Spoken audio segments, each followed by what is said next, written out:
So that's me then, Kelvin Wainwright the third. And this is the title of my little film, The Cockermouth Connection. Now you may be wondering what's the Cockermouth Connection. I'll explain all of that in just a minute. I've been asked to make this little documentary by BTMS, which is like British Transport Museum Society, and I'm dead keen on trains, so I thought, yeah, I'll do a little Michael Palin film. I was inspired the other night actually.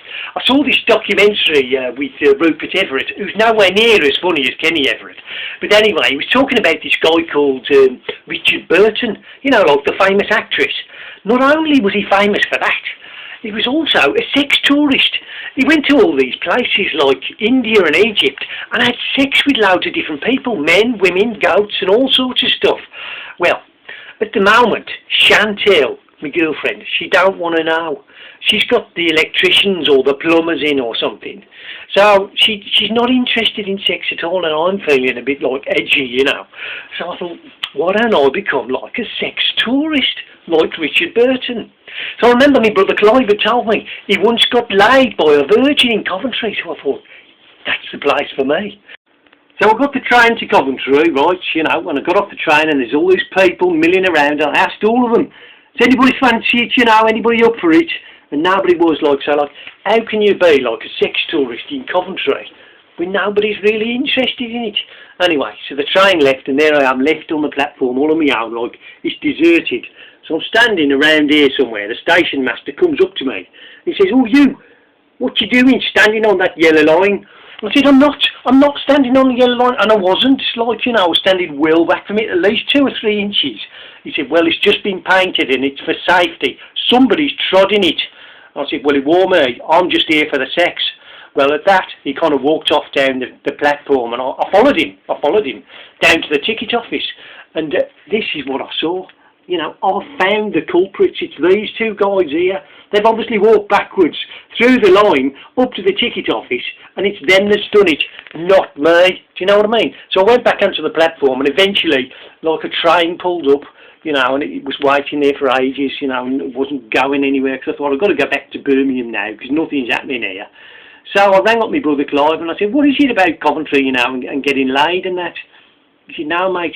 He said, I didn't get laid in Coventry, I got delayed by a virgin. Well, I felt a right prat then, didn't I? What a waste of £1.50.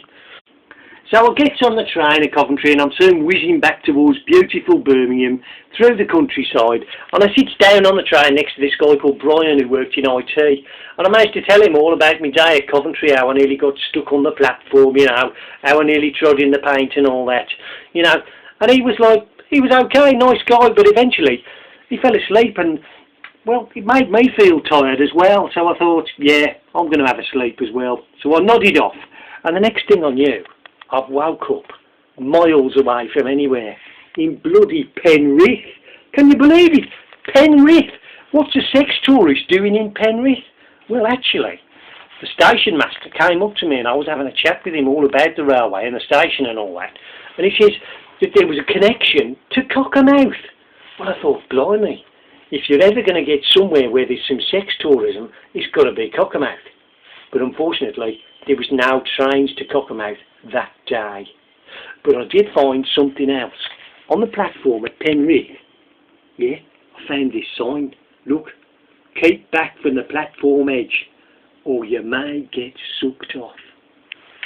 Well, I've hit the bloody jackpot, haven't I? No.